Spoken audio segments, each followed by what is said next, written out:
आज हम एक्सप्लेन करने वाले हैं एक blockbuster Hollywood movie I am legend को, जिसमें विल स्मिथ का शानदार परफॉर्मेंस है। ये एक पोस्ट एपोकैलिप्टिक थ्रिलर है जो आपको सस्पेंस, इमोशन और एक्शन का परफेक्ट मिक्स देगी। इस वीडियो में हम इस मूवी की पूरी कहानी और उसके अल्टरनेट एंडिंग्स के बारे में भी जानेंगे, जो कि एक है थिएट्रिकल कट और दूसरी है डायरेक्टर्स कट। तो चलिए देर नहीं करते हैं और कहानी की शुरुआत करते हैं। हेलो वॉचर्स, मैं हूं अनुराग और आप देख रहे हैं वॉच ऑन पॉइंट। कहानी की शुरुआत होती है एक टीवी इंटरव्यू से, जिसमें एक डॉक्टर बोलती है कि उन्होंने कैंसर का इलाज ढूंढ लिया है। इंटरव्यूअर पूछता है, आपने अब तक कितने लोगों को ये वैक्सीन दी है? डॉक्टर जवाब देती है, 10,000। इंटरव्यूअर कहता है, यानी कैंसर का 100% इलाज अब मिल चुका है? डॉक्टर हंसती है और हाँ में जवाब देती है। इसके बाद स्क्रीन पे लिखा आता है 3 years later, यानी कि 3 साल बाद। 3 साल बाद के न्यूयॉर्क के मैनहट्टन शहर को दिखाया जाता है। मैनहट्टन शहर पूरा वीरान और खंडर हो चुका होता है। पूरे शहर में कोई इंसान नहीं दिखता। सड़कों पर गाड़ियां बिखरी पड़ी होती है जो कभी चलती थी। कभी एक लाल रंग की कार तेजी से आती है जिसमें डॉक्टर रॉबर्ट नेविल, जिसे विल स्मिथ ने प्ले किया है, अपने कुत्ते सैम के साथ होता है। रॉबर्ट इस शहर में बचा हुआ एक अकेला इंसान होता है। वो हिरणों का शिकार करने के लिए उनका पीछा करता है क्योंकि उसे खाना चाहिए। वो एक हिरन को निशाना बनाता है, लेकिन इससे पहले एक शेरनी अपने बच्चों के साथ आती है और हिरन पर झपट पड़ती है। रॉबर्ट शिकार छीन सकता है क्योंकि उसके पास बंदूक है, लेकिन वो शेरनी और उसके बच्चों को देखकर अपना इरादा बदल लेता है। तभी उसकी घड़ी का अलार्म बजता है। रॉबर्ट देखता है कि सूरज ढलने वाला है और उसे घर लौटना पड़ता है। वो अपने कुत्ते सैम के साथ घर पहुंचता है। सवाल यह है कि रॉबर्ट सूरज ढलने की वजह से घर क्यों जाता है? दरअसल इस शहर में डार्क सीकर्स नाम के म्यूटेंट्स होते हैं जो खूंखार होते हैं। ये डार्क सीकर्स सिर्फ रात को निकलते हैं क्योंकि उनकी स्किन इतनी सेंसिटिव होती है कि सूरज की रोशनी में वो जल के मर जाते हैं। घर आने के बाद रॉबर्ट और सैम खाना खाते हैं। रात होने से पहले रॉबर्ट अपने घर को अच्छे से सील कर देता है। खिड़कियां, दरवाजे बंद कर देता है और लाइट्स को ऑफ कर देता है ताकि किसी को पता ना चले कि अंदर कोई रहता है। तभी बाहर से डार्क सीकर्स की गुर्राहट की और चीखने की आवाजें आने लगती हैं। रॉबर्ट और सैम बाथटब में छुप जाते हैं।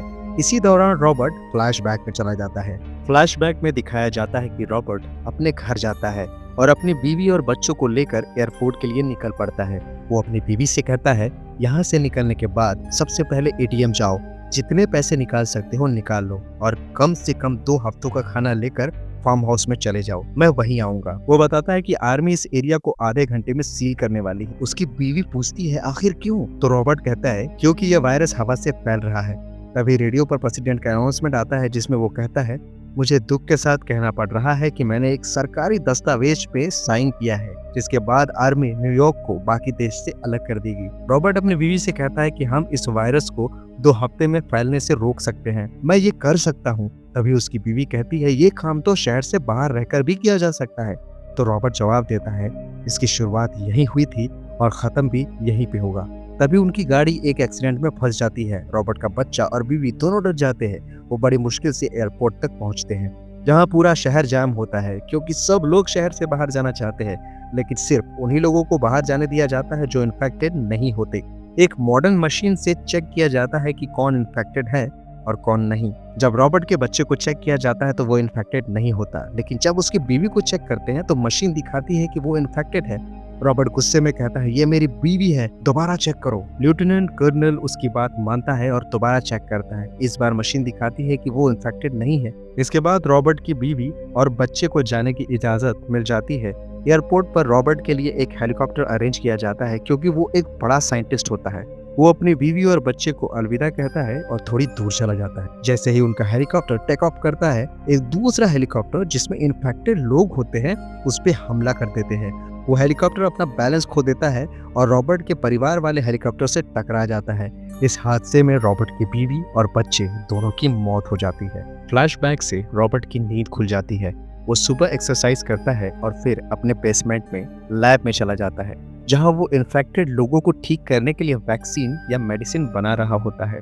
लैब में उसने कई चूहे पकड़ रखे होते हैं जो वायरस से इन्फेक्टेड होते हैं।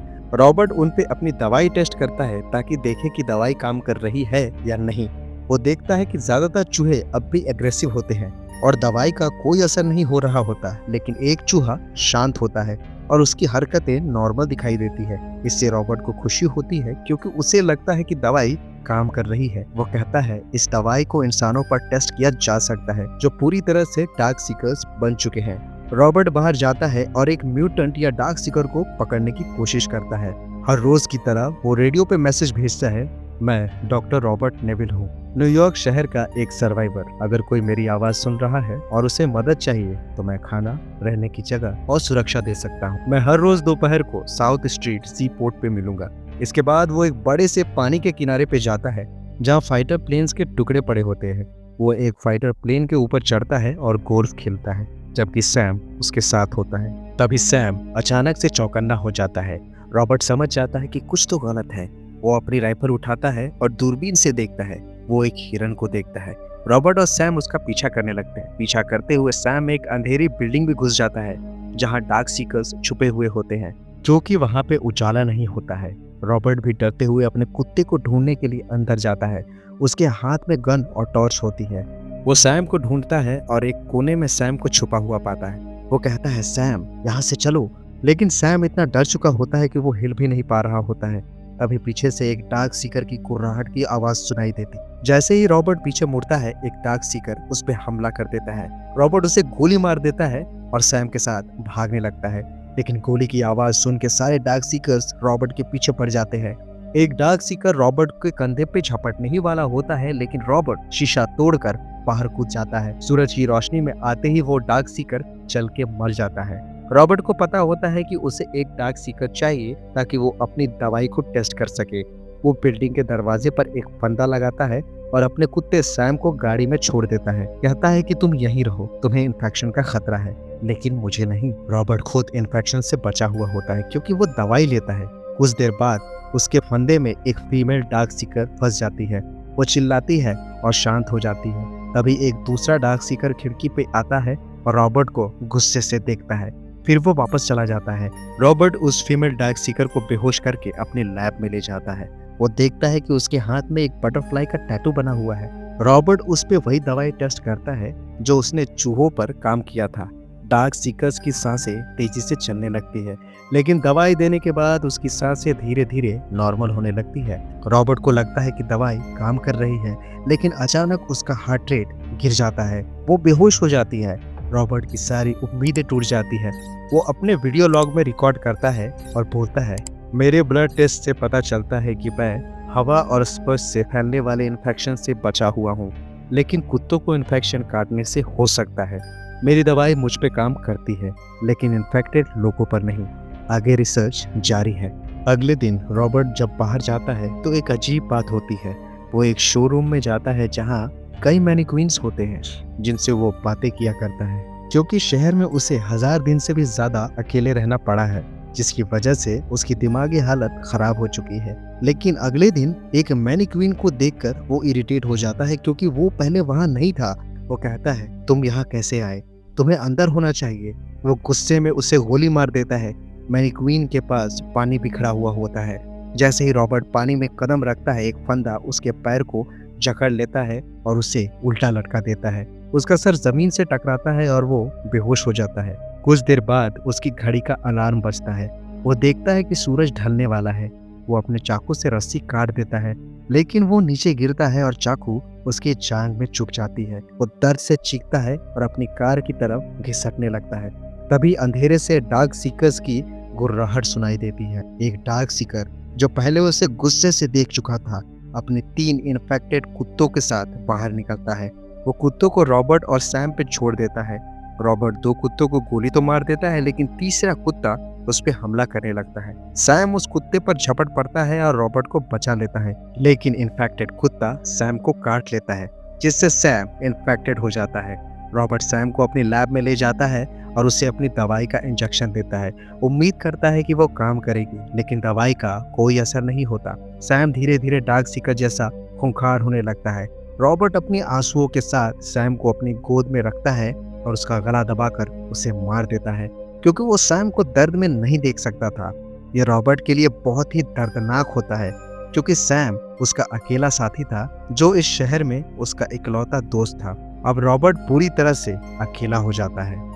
अगली सुबह रॉबर्ट अपने घर नहीं जाता, बल्कि रात को डार्क सीकर्स से लड़ने के लिए सी पोर्ट पे जाता है, क्योंकि वो सैम की मौत से बहुत ज्यादा हर्ट हो गया था। उसका एकमात्र दोस्त सिर्फ सैम ही था। वो एक डम्मी को वहां पे रख देता है और खुद कार में छुप जाता है। डार्क सीकर्स के झुंड उस डम्मी को देखकर उसकी तरफ दौड़ते हैं। रॉबर्ट अपनी कार की हेडलाइट्स जलाता है और उन पे हमला करता है, लेकिन डार्क सीकर्स की ताकत के आगे वो टिक नहीं पाता। वो उसकी कार पलट देते हैं, जिससे रॉबर्ट बुरी तरह घायल हो जाता है। एक डार्क सीकर और रॉबर्ट को मरने ही वाला होता है। तभी एक तेजी से रोशनी चमकती है, जिससे सारे डार्क सीकर्स भाग जाते हैं। एक औरत रॉबर्ट को कार से निकाल के बचा लेती है। वो उससे पूछती है, तुम कहाँ रहते हो? रॉबर्ट अपना एड्रेस बताता है और कहता है, रात को मेरे घर जाना सेफ नहीं है। डार्क सीकर्स को मेरे ठिकाने का पता चल जाएगा, सुबह का इंतजार करो। इतना कहकर वो बेहोश हो जाता है। जब उसकी आंख खुलती है तो वो अपने घर में होता है। सुबह हो चुकी होती है, उसका पैर बंधा हुआ होता है। तभी किचन से आवाज आती है। वो गन निकालता है और देखता है कि वहाँ एक औरत है और एक छोटा लड़का है। वो औरत कहती है, मेरा नाम एना है और ये है इथन। हम मैरीलैंड से आए हैं। हमें तुम्हारा रेडियो में मैसेज मिला था। हम कल दोपहर से साउथ स्ट्रीट सी पोर्ट पे तुम्हारा इंतजार कर रहे थे, लेकिन तुम इस हालत में मिले। एना बताती है, हम वॉर्मोंट जा रहे हैं। वहाँ एक सेफ जोन है जहाँ और भी सर्वाइवर्स हैं। रॉबर्ट गुस्से में कहता है, ऐसी कोई जगह नहीं है, सब मर चुके हैं। एना जवाब देती है, वॉर्मोंट की पहाड़ियों में एक बस्ती है, वहाँ वायरस नहीं है, क्योंकि ये वायरस ठंड बर्दाश्त नहीं कर सकता। रॉबर्ट गुस्से में चला जाता है। बाद में वो शांत होकर वापस आता है और एना से माफी मांगता है। एना बताती है कि इन्फेक्शन फैलने के बाद वो एक पानी के जहाज पे छिपी थी, जहाँ ईथन और कुछ और सर्वाइवर्स थे, लेकिन डार्क सीकर्स ने उन पे हमला किया और बाकी सबको मार दिया। एना और ईथन भाग निकलने में कामयाब हुए। वो कहती है कि हम कल सुबह वॉर्मोंट के लिए निकल जाएंगे, लेकिन रॉबर्ट कहता है, मैं यहाँ से नहीं जाऊंगा। ये मेरा शहर है और मैं इस वायरस का इलाज यही ढूंढूंगा। रॉबर्ट एना और इथन को उस फंदे के पास ले जाता है जिसमें वो खुद फंसा था। वो हैरान होता है कि डार्क सीकर्स इतने होशियार कैसे हो गए कि उन्होंने उसी के फंदे का इस्तेमाल किया। एना कहती है, शायद डार्क सीकर्स विकसित हो रहे हैं। वो तीनों एक पुल के पास बैठे होते हैं, जहाँ इथन पानी में डुबकियां लगाता है और कहता है, ये पानी कितना ठंडा है। ये सुन के रॉबर्ट के दिमाग में एक आइडिया आता है। वो अपने लैब में जाता है और उस फीमेल डार्क सीकर जिसे उसने पकड़ा था, उसके शरीर का टेम्परेचर कम करता है और उस पे अपनी वैक्सीन इंजेक्ट करता है। एना बताती है कि वायरस ठंड में सरवाइव नहीं कर सकता है। रॉबर्ट लैब में देखता है कि उसकी वैक्सीन काम कर रही है। फीमेल डार्क सीकर के वाइटल साइंस नॉर्मल होने लगते हैं। एना लैब में आती है और देखती है कि रॉबर्ट ने कई डार्क सीकर्स की फोटोज लगा रखी है। वो पूछती है कि ये सब क्या है। रॉबर्ट कहता है, मैंने इन सबको वैक्सीन टेस्ट के लिए पकड़ा था, लेकिन ये सब मर गए। एना दंग रह जाती है। रात होती है और रॉबर्ट घर के दरवाजा सील करता है। तभी बाहर से तोड़फोड़ की आवाजें आने लगती है। वो एना से पूछता है, तुम मुझे कल कितने बजे यहाँ लाई थी? एना कहती है कि बस सुबह होने ही वाली थी। रॉबर्ट समझ जाता है कि डार्क सीकर्स को उसके ठिकाने का पता चल गया है। वो खिड़की से देखता है, डार्क सीकर्स का झुंड उसके घर की तरफ दौड़ता हुआ आ रहा होता है। एना इथन को लेने दौड़ती है। रॉबर्ट घर के बाहर लगे फ्लैश लाइट्स जला देता है, लेकिन डार्क सीकर्स उन्हें तोड़ देते हैं। रॉबर्ट ने घर के चारों तरफ एक्सप्लोसिव लगा रखा होता है। वो रिमोट से धमाका करता है, जिससे डार्क सीकर्स मर जाते हैं, लेकिन उसके घर का दरवाजा भी कमजोर हो जाता है। रॉबर्ट, एना और इथन ऊपर के कमरे में चले जाते हैं, लेकिन एक डार्क सीकर घर में घुस जाता है और छत तोड़ के अपने साथियों के लिए रास्ता बनाता है। एना और इथन कपबोर्ड में छिप जाते हैं। रॉबर्ट को एक गन दिखती है। इथन के चीखने की आवाज से डार्क सीकर्स उनकी तरफ दौड़ता है, लेकिन रॉबर्ट उसे गोली मार देता है। बाहर और डार्क सीकर्स आते हैं, जिसमें वो डार्क सीकर भी होता है जो रॉबर्ट को पहले गुस्से से देख चुका था। ये डार्क सीकर्स का लीडर लगता है। रॉबर्ट, एना और इथन बेसमेंट के लैब में छुप जाते हैं और दरवाजा बंद कर लेते हैं। वो देखते हैं कि वैक्सीन काम कर रही है और फीमेल डार्क सीकर ठीक हो रही है, लेकिन डार्क सीकर्स बेसमेंट का दरवाजा तोड़ देते हैं और अंदर घुस आते हैं। रॉबर्ट, एना और इथन एक बुलेट प्रूफ ग्लास के चैम्बर में छिप जाते हैं। डार्क सीकर्स ग्लास को तोड़ने की कोशिश करते हैं। रॉबर्ट जोर से चिल्लाता है, मैं तुम्हें ठीक कर सकता हूँ, मुझे इलाज मिल गया है, लेकिन डार्क सीकर्स उसकी बात नहीं सुनते हैं। तो दोस्तों, मैं यहाँ से आपको पहली एंडिंग बताने वाला हूँ, जो कि थिएटर्स में चलाया गया। डार्क सीकर्स का लीडर ग्लास पे अपनी खोपड़ी टकराता है और उससे छोटा सा क्रैक बनता है। रॉबर्ट समझ जाता है कि dark seekers female dark Sikar को वापस जाते हैं, क्योंकि वो उनके लीडर की मेट है। वो एना और इथन को बुलेट प्रूफ चैम्बर में छोड़ देता है और अपने हाथ में एक ग्रेनेड पकड़ लेता है। रॉबर्ट फीमेल डार्क सीकर को बेड से निकालता है और उसका ब्लड सैंपल जिसमें वैक्सीन है एना को देता है। वो कहता है कि इसे वॉरमाउंट के सेफ जोन तक ले जाओ, ये इंसानियत के लिए है। जैसे ही डार्क सीकर्स ग्लास तोड़ने के करीब होते हैं, रॉबर्ट ग्रेनेड का पिन निकालता है और उनके साथ खुद को भी उड़ा लेता है। धमाके से सारे डार्क सीकर्स मर जाते हैं और एना और ईथन बच जाते हैं। अगली सुबह एना और ईथन वॉरमाउंट के सेफ जोन पहुंचते हैं, जहां एक फोर्टिफाइड कॉलोनी होती है। एना वैक्सीन को वहां के साइंटिस्ट को सौंप देती है और स्क्रीन पे एक होपफुल नोट दिखाया जाता है कि इंसानियत के लिए उम्मीद अभी बाकी है। तो ये तो थी दोस्तों थिएट्रिकल एंडिंग। अब मैं आप लोगों को जो बताने जा रहा हूँ ये एक अल्टरनेट एंडिंग है। डार्क सीकर्स का लीडर ग्लास पे अपनी खोपड़ी टकराता है और उससे एक छोटा सा क्रैक बनता है। वो ग्लास पर एक बटरफ्लाई का निशान बनाता है। रॉबर्ट को याद आता है कि फीमेल डार्क सीकर के हाथ पे बटरफ्लाई का टैटू है। उसे ये भी याद आता है कि उसकी बेटी ने एयरपोर्ट पे जाते वक्त बटरफ्लाई के बारे में ही बात किया था। रॉबर्ट समझ जाता है कि ये कोई डिवाइन मैसेज है। वो फीमेल डार्क सीकर के शरीर से सारे इक्विपमेंट निकालता है, जिससे वो वापस खूंखार डार्क सीकर बनने लगती है। लेकिन बेहोशी की दवाई की वजह से वो बेहोश रहती है। रॉबर्ट एना से कहता है दरवाजा खोलो। एना घबराती है, लेकिन रॉबर्ट कहता है मैं इसे वापस दे रहा हूँ क्योंकि ये उनका परिवार है। एना दरवाजा खोलती है और रॉबर्ट फीमेल डार्क सीकर को उनके लीडर को सौंप देता है। लीडर उसे ले लेता है। तभी रॉबर्ट एक इंजेक्शन से उस फीमेल डार्क सीकर को होश में ले आता है। फीमेल डार्क सीकर होश में आ जाती है और लीडर उस पे प्यार जताता है। रॉबर्ट देखता है कि डार्क सीकर्स में भी इमोशन होते हैं, प्यार, गुस्सा और रहमदिली। वो समझ जाता है कि डार्क सीकर्स कोई जिंदा लाश नहीं है, उनमें सोचने समझने की शक्ति होती है और वो एक परिवार की तरह रहते हैं। ये ह्यूमन इवोल्यूशन का एक नया रूप है। रोबोट के लिए वो खुद एक मॉन्स्टर बन चुका होता है क्योंकि उसने उसके साथियों को पकड़ के मारा था। रॉबर्ट दिल से डार्क सीकर से माफी मांगता है। लीडर घुर्राता है और अपने साथियों के साथ फीमेल डार्क सीकर को लेके चला जाता है। रॉबर्ट की जान बच जाती है। अगली सुबह रॉबर्ट, एना और ईथन वॉरमाउंट के लिए निकल पड़ते हैं, उम्मीद के साथ कि वहां सच में सर्वाइवर्स की बस्ती होगी। एना रेडियो पे मैसेज भेजती है, मैं डॉक्टर रॉबर्ट नेविल के साथ वॉरमाउंट की तरफ जा रही हूँ। अगर कोई सुन रहा है तो याद रखें, आप अकेले नहीं हैं, मैं आपकी मदद कर सकती हूँ। तो दोस्तों ये थी आई एम लेजेंड की कहानी और उसका अल्टरनेट एंडिंग। इसमें दिखाया गया कि कैसे डार्क सीकर्स में भी इंसानी जज्बात होते हैं। आपको ये एंडिंग कैसा लगा? क्या आपको ओरिजिनल एंडिंग ज्यादा पसंद है या अल्टरनेट एंडिंग? कमेंट्स में जरूर बताइए।